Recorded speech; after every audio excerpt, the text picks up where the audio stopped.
Fit the end of the toilet seat rester labeled number 1 over the end of the armrest labeled number 1 until the rounded brass pins snap into place in the holes. Both number labels should be aligned in the same direction to ensure the pieces are oriented properly at the end of assembly. Repeat step 1 with the end of the toilet seat rester labeled number 2 and the end of the armrest labeled number 2.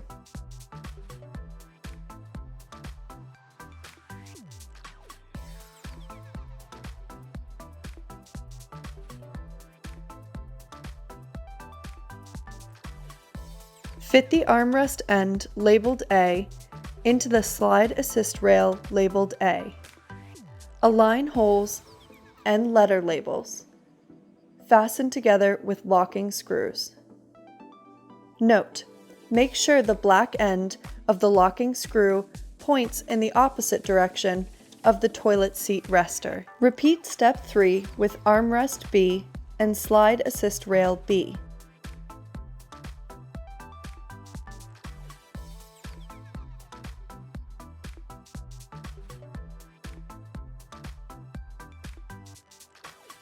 Fit the unfastened end of slide assist rail A into the side of the rear bracket labeled A.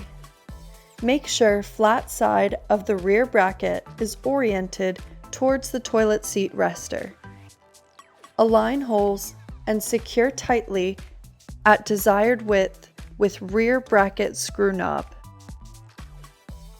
Repeat step 5 with slide assist rail B and rear bracket side B. Remove toilet seat from toilet and set aside along with attaching hardware. Align holes in flat section of the rear bracket with the seat and lid holes on the toilet. Reattach toilet seat to toilet through the rear bracket holes and tighten down. Ensure the flat side of rear bracket is fitted between the toilet and the seat. Ensure the grip pads on the end of each toilet seat rester are making good contact with the rim of the toilet. If needed, adjust width using rear bracket screw knobs.